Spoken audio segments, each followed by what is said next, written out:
Hello and welcome to the Prog Analyst. Today we're going to be talking about the Genesis song, Watcher of the Skies.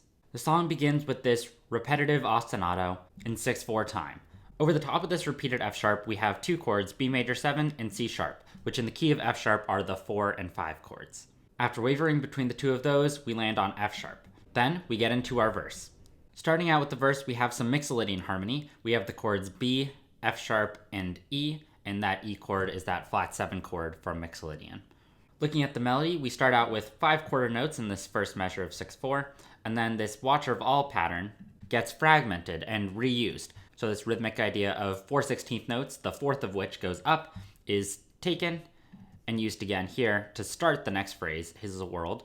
And that rhythmic idea is taken even a little bit further, although it doesn't have quite the same intervallic effect. But still, that fragment of 4/16 notes on beat 1 happens in the fourth measure as well. That whole thing gets repeated again, and then we have just the ostinato to carry us into the next section. We go back to switching between our 4 chord and our 5 chord over that F sharp pedal tone, and that's the harmony that happens underneath this next vocal melody, where it goes creature shape, this planet soil. That whole section is just over the 4 and 5 chords with that 1 in the bass. That chord progression continues until the end of this section, where the lyrics change to more than their childhood games. Here we go from a 4 chord, and then the bass starts to move down, so it moves down from F sharp to E sharp, which gives us our 5 chord in first inversion, and then it moves down to D sharp, and we get this G sharp sus that then resolves to G sharp. So this would be like a 2 major chord in second inversion borrowed from Lydian. We then go up to an A sharp chord, so we're just taking the structure of this 2 major chord, moving it up further, and now it's on this like 3 major chord, and it's getting more and more distant from the key of F sharp. However, the bass changes to E sharp, which is our leading tone, that pushes us back into F sharp by the end of this section, so that by the time we return to this main vocal melody, we're landing back in the key of F sharp. So it's just a quick little departure with some major chords that are just moving upwards, and then the bass gives us the motion back into our original key. We go into a little instrumental section.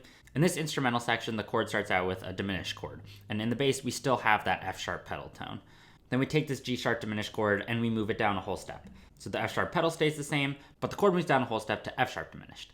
Then we move this chord down a whole step again, but this time we also move the bass upward. So the bass comes up to a G, the chord moves down to an E diminished, which gives us this E diminished in first inversion sort of sound. And then for our last measure, we land on a major chord, D major, which is still moving the root of this chord down a whole step to D, but it's giving us a major sound to end the section rather than keeping it crunchy on the diminished chords. Now I think what happens next is especially cool. Here the bass plays that ostinato from the beginning of the song, but on an A sharp. And we're in 6/4, so there are 3 chords that happen in this section, each changing every 2 beats. First we have an A sharp chord, then we have a D sharp chord in second inversion, and then an F sharp chord in first inversion. What I think is really cool about this is all 3 major triads that have an A sharp in it. We're keeping that A sharp note consistent in the bass, and we're just playing every major chord that has that A sharp in it. Then we take this whole idea and we move it up a half step. So the same exact thing happens. This B, E, and G are the 3 major chords that have a B in it. If you were to analyze these chords, this would be like a 1 chord, a 4 chord, and a flat 6 chord. And it just continues to move this idea up a half step till we get to C. And then the bass still moves up a half step, but now that we've landed in C sharp, we use it as the 5 chord to get us back to F sharp. Here we have another verse, very similar to the first ones. And then we have a brief interlude in 4/4. There's this little bass slide thing that happens. And then this 4/4 measure, it takes a fragment of the ostinato, just those first 2 beats, and then it changes the second half of it. Then we go back to switching between our 4 and 5 chords, while F sharp is our pedal tone. It repeats a lot of information again, but then we get to this new information at the end of the song, which is all instrumental. This is one of the most dynamic pieces of rock music I've ever heard, going from this extremely loud ostinato to a quieter version of that ostinato that's accompanied by some chords. Then it gets really loud again, and then it gets quieter again, accompanied by some chords. I did my best to transcribe these quieter chords, and what I heard was that they were sort of diminished kinds of sounds. This first one I transcribed as F sharp, A, and D sharp, which is a D sharp diminished chord, but with the F sharp and the bass is in first inversion. And then this other chord has the notes F sharp, C, and E, which is like an F sharp minor 7 flat 5, although it doesn't have the third in it. Regardless, it's still a sort of crunchy and dissonant chord.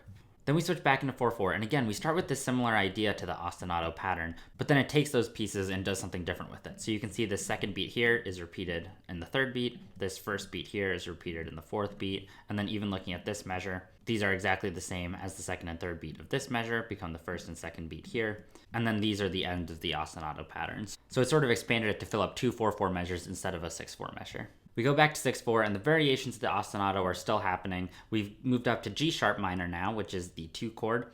I don't think it really makes a ton of sense to analyze every chord in this section. I think what makes more sense is to look at the highest note of each chord. So here you can see it goes from C sharp to E sharp to F sharp to F double sharp again, G sharp, A sharp, and lastly to B. I think more important than what the chords actually are, because the ostinato is still the same, G sharp this entire time.